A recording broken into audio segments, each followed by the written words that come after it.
Hello everyone, welcome to Intrinsic Archives. My name is Verlaine, but you can call me V. If you are new here, welcome. If you're a returning subscriber, welcome back. In this channel, we do beauty discussions and lots of commentary. So if you like what you see and you want to see more, go ahead and like and comment down below. If you're feeling the vibe, go ahead and subscribe. Show your girl some love and hit that subscribe button down below. And don't forget to follow me on my social media, CoffeebeanVee. Today, we are going to be talking about protecting your peace.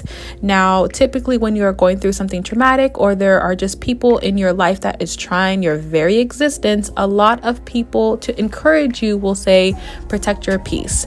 But what does that actually mean? And are you truly ready to protect your peace at all costs? Protecting your peace is more than a quote. It's more than a cool slogan on a t-shirt.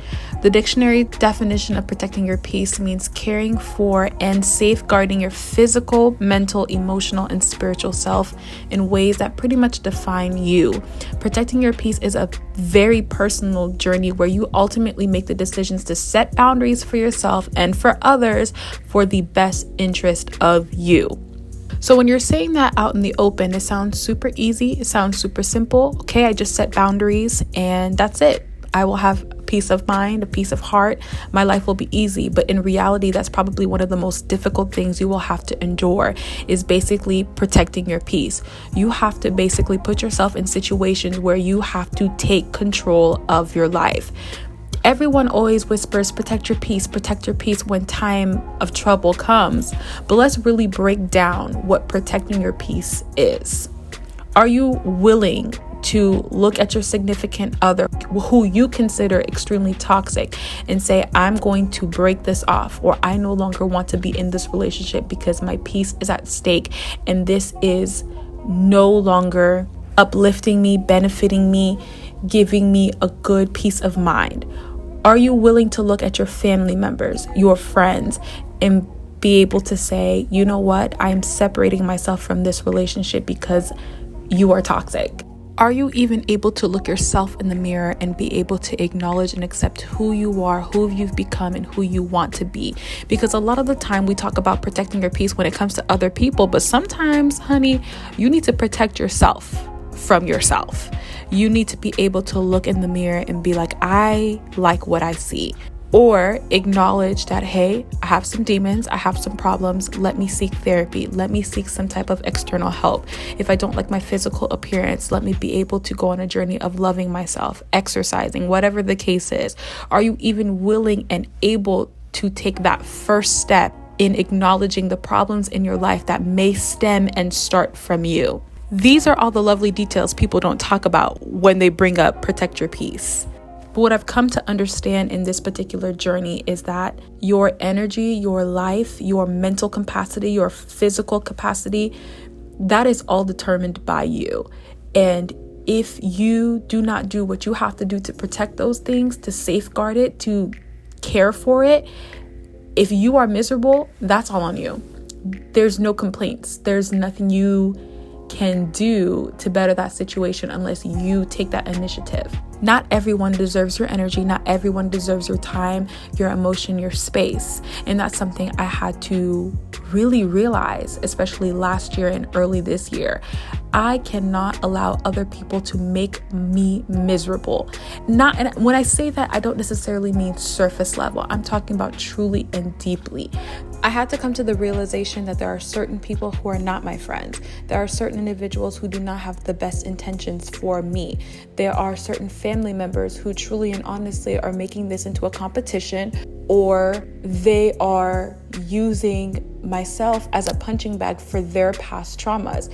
And I had to make that decision of, listen, I love you, I care about you, but this isn't going to work. I had to look certain family members in the eye and be like, listen, or made that decision in my head and consciously started to distance myself from those individuals who are making my life a living hell, who are constantly putting me down emotionally, putting me down mentally, who are going out of their way to almost sabotage certain things. Everyone loves a villain in their story, and sometimes there truly are antagonists in our life. But let us not forget that We are our own worst enemy.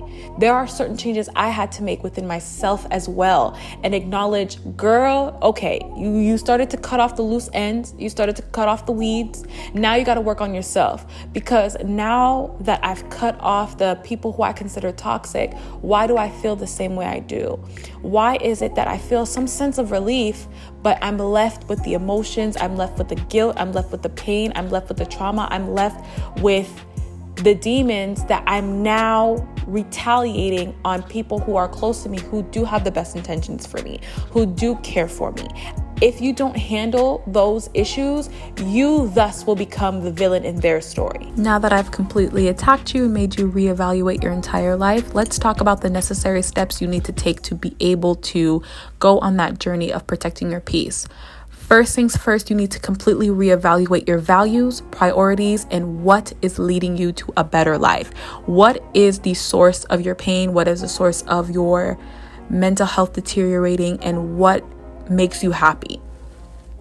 From there, you need to start piece by piece, little by little, start going down the list and making those necessary changes. So if it's a family member, if it's family, if it's a toxic relationship, you need to start building those boundaries and you need to start putting those rules in place. Because let me tell you something, you cannot find peace in the same place you lost it. And that is going to be something that is painful. When you experience loss of a friendship, of a family member's relationship, whatever the case is, it truly is a grieving process. You're going to go through the grieving process, but at the end of the day, it's going to end up with acceptance and peace. In conclusion, protecting your peace could mean a lot of things. It could mean cutting off a toxic relationship. It could be renewing a new relationship. It could mean going to therapy, exercising, taking a break. I think a lot of people don't mention this enough. Sometimes you cannot kill yourself for your job, honey. Like, bills need to be paid, absolutely. Things need to be accomplished. Of course, do your work.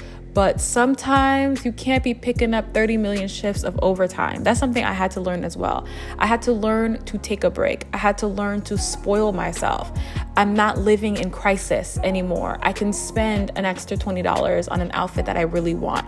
I can take myself out on a date or go out with my girls and just relax. Take a day off and just renew your mind, renew your soul, renew your spirit, renew your physical energy. If God Himself created all of creation, heaven, earth, light, animals, and took that seventh day of rest, you can as well. Okay? And if you don't, are you saying you're doing more than God? Are you? I didn't think so. I would love to hear everyone's opinions down below. I know I have been gone for a little bit, but I have really exciting news, lots of new content. Follow me on my Instagram, follow me on my TikTok, CoffeebeanVee, and I hope to see you guys on my next video. Bye.